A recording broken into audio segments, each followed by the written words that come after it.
Welcome to Around the Weird.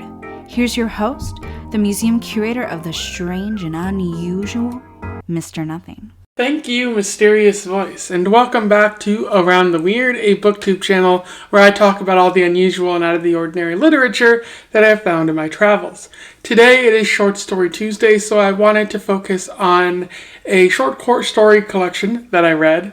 One that is about, all manner of strange and unusual things. It really seems like this book was tailor-made for my channel, which is always pretty cool when you find one of those, you don't have to stretch for the definition of weird.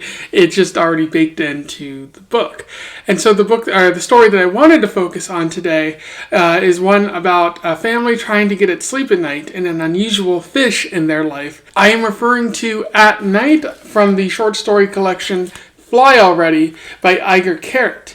For those who don't know, Etgar Keret is an Israeli author known for writing books, short stories, novellas, graphic novels, stuff like that. He's won numerous awards for his work, and he's noted for having a very unusual style of writing. You definitely see it in this. As throughout the story, there's throughout the short stories, at the end of or at the beginning of them, there's a couple of emails from a paranoid emailer describing something weird in the world. I don't completely understand it, and you'll hear that a lot from me from this book. I'm not sure I've completely synthesized or understood the material that I've been reading. So I got this from my local library. Don't forget to patronize your local libraries. Also, a fun fact about Etgar Keret is that he wrote a book which was the basis of the movie Wrist Cutters, A Love Story, one of my favorite movies, and a movie that one of my friends loves very dearly. She's the one who turned me on to that movie. And so I was surprised to find that that was a book first, but also it was written by this dude. But the more I think about it, the more the writing style that I see here matches what was found in that movie, and so it's begun to make a little bit sense. So definitely check out that movie. Trigger warning: it is about suicide, and it's about a group of individuals who kill themselves and then find themselves stuck in this weird limbo place and trying to figure out where to go from here. It's an interesting movie, so definitely check it out if you can. Without further ado, let's talk about At Night by Etgar Keret. I'll do a little summary, a little analysis, and we will move on from there. So At Night focuses on a group of unnamed people, a family union, trying to sleep at night, but all having difficulties for some reason. The mom of the family is lying awake with her eyes closed, trying to figure out where her life went wrong.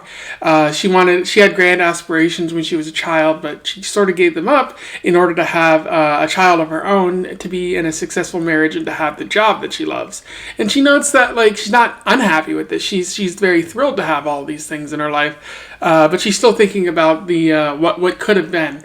Then the story shifts to the father, who is on the balcony, smoking a cigarette, thinking about his problems in life. He currently owes money to a man he met at a cafe, and he's trying to figure out how he's going to get that money back, because he already works a lot, and he doesn't know how he can work anymore, and how he's going to be able to repay the person that he owes the money to.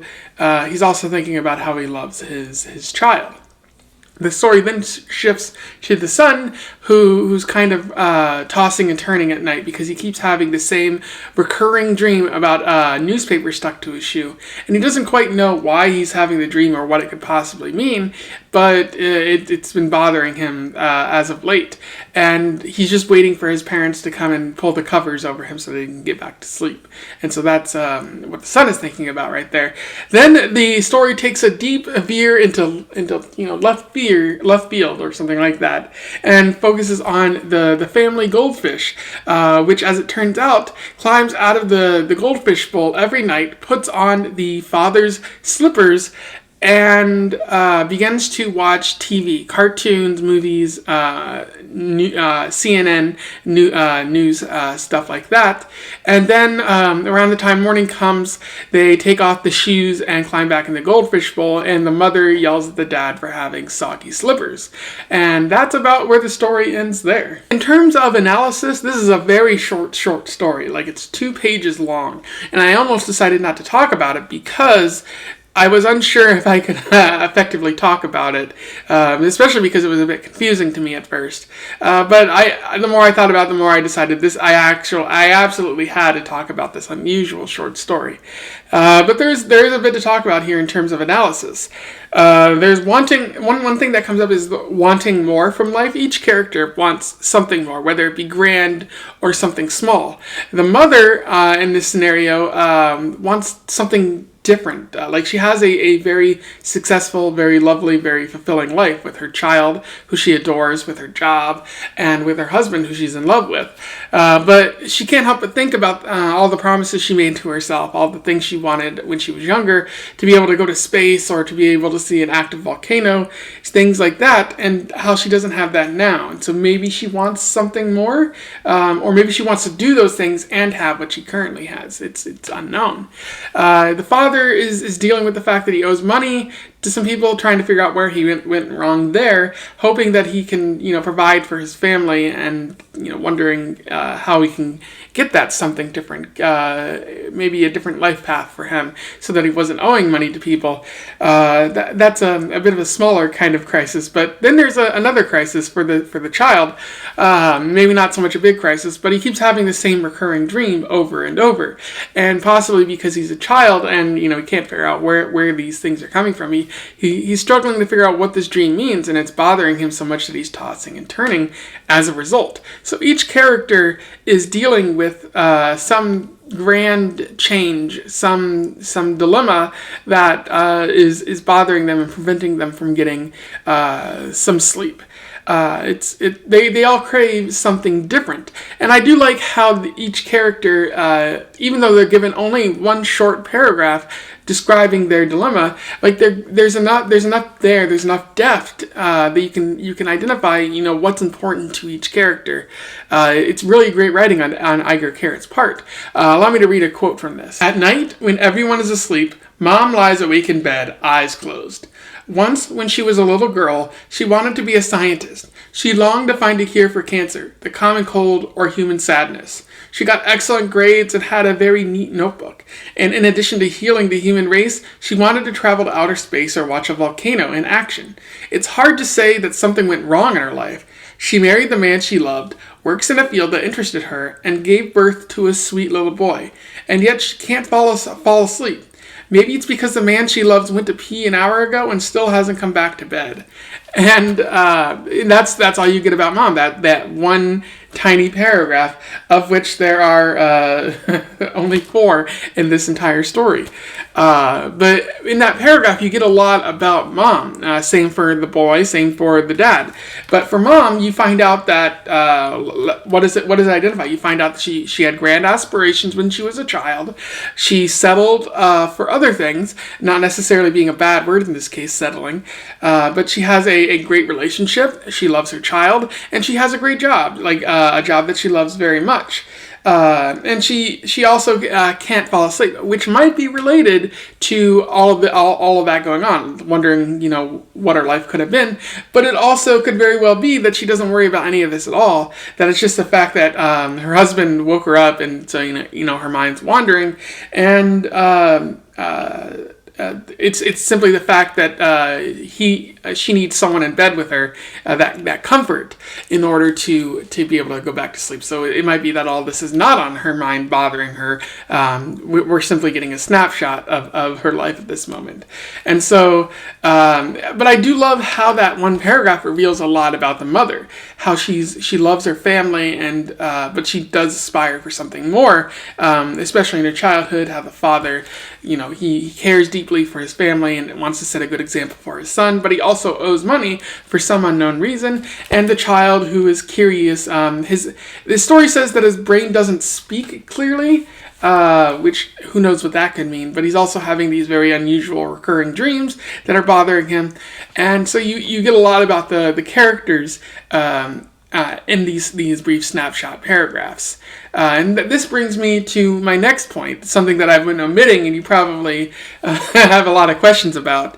But what's the deal with the goldfish? Because you have these 3 very regular paragraphs talking about these characters. And then you just have one where, the goldfish gets out of its bowl, puts on slippers, and watches TV until the morning when they go back into their goldfish bowl.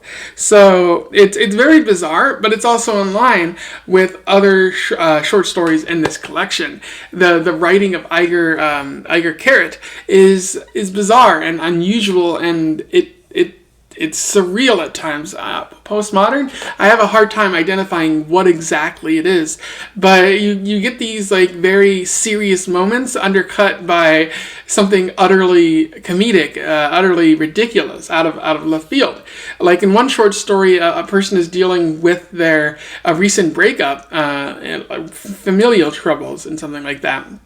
And out of nowhere, they're asked to be a human cannonball and be shot out of a cannon. And they go completely flying out of the circus tent into the ocean.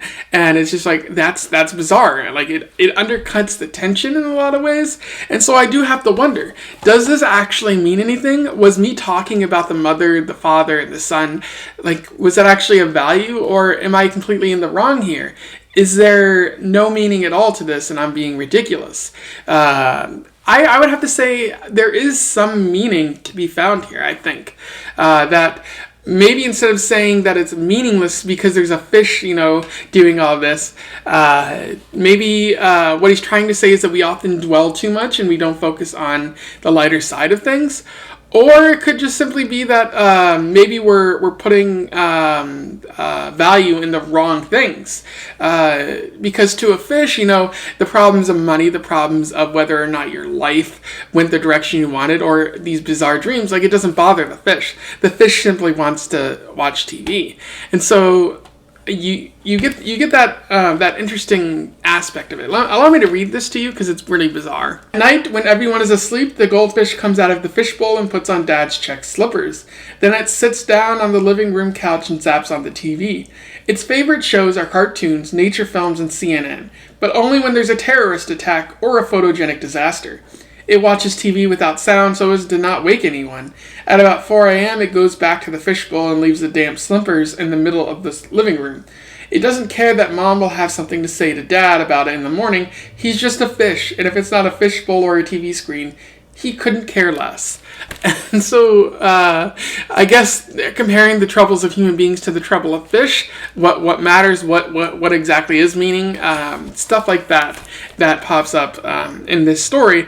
Again, I don't have a successful grasp on what it means, but I'm veering towards dwelling on the wrong things in life, or even that life is meaningless because what one person views as valuable, another, possibly a fish, does not view as important at all. Anyway, those are my thoughts on At Night by Etgar Keret from his collection Fly Already. I've spent too long talking about this short story collection for something that's 2 pages, but there's a lot to talk about in those 2 pages.